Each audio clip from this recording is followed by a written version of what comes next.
जीतेगा भाई जीतेगा, जीतेगा हमारा प्रधान कैसा हो? जीतेगा भाई जीतेगा, जीतेगा, जीतेगा भाई जीतेगा, जीतेगा। अरे प्रधान जी, हाँ भाभी यही दिखाते रहिए, यही से वोट मांगना शुरू कर दो। हाँ ठीक बा 100 का नोट साड़ी में वोट पड़ेगा साड़ी में। अरे ये भाभी ये क्या कर रही हो? हम तो चुनाव चिन्ह हमारा झाड़ी है, उसमें बात कर। प्रधान जी गलती हो गई, सॉरी हम झाड़ी में वोट देंगे। जीतेगा भाई जीतेगा, जीतेगा भाई जीतेगा, खोटा ठोक पार्टी जीतेगा। हमारा प्रधान कैसा हो? कड़कनाथ जैसा हो, हमारा प्रधान कैसा हो? कड़कनाथ जैसा हो, हमारा प्रधान कैसा हो? कड़कनाथ जैसा हो। 100 का नोट सूटे पे,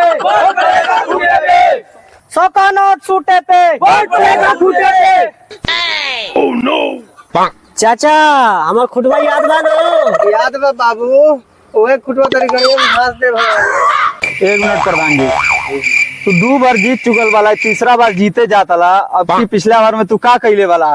प्रधान जी के काम लोकल है ना, आवाज कर ला आवाज। हाँ यार आवाज तो करा था यार, आवाज कहाँ से करा था? हाँ यार कहाँ आवाज करा था? नहीं कहीं करा था यार।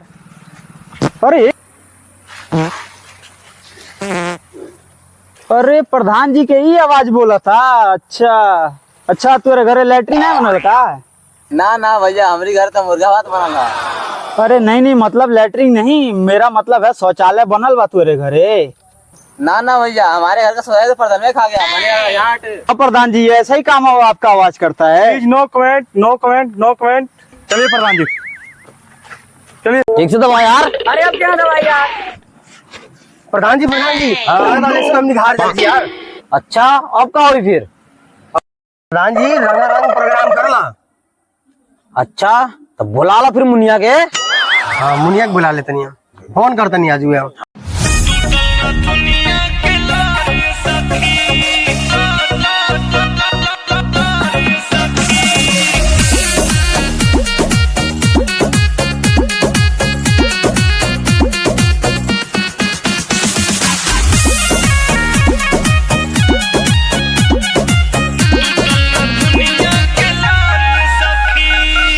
लागता लाज राज कैसे बताई, भइल बा मुँह काला कैसे दिखाई।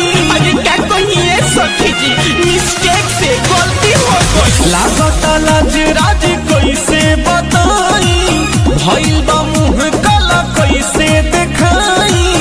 आई रहे मिले ला भरे सखी, साथ ही में लिहोले पकड़े सखी। हंसुआ चला के मोरे मारलस बाला मुआ, टूटल ना दुनिया के लारे सखी है। हंसुआ चला के मोरे मारलस बाला मुआ, टूटल ना दुनिया के लारे सखी।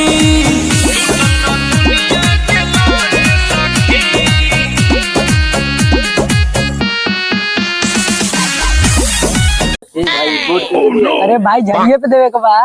अरे झड़िया में खाली हम दे दा। अरे हमार लाव लेला।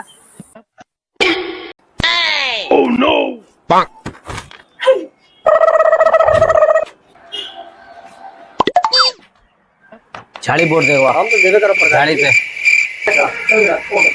झाड़ी बोर्ड।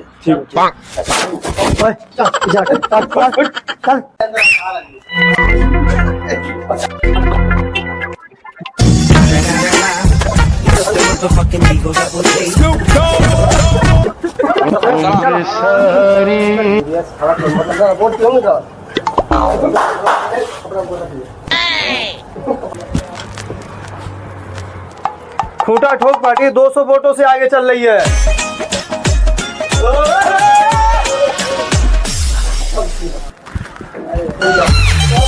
झाड़ी साहब 240 वोट से आगे चल रहा है। झाड़ी साहब 270 वोटों से विजय प्राप्त कर ली।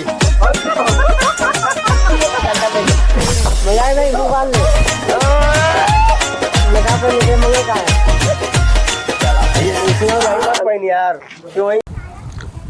हेलो गाइस, अगर वीडियो पसंद आया तो लाइक करें, कमेंट करें, सब्सक्राइब करें, घंटा तो बजा कर ही जाएं।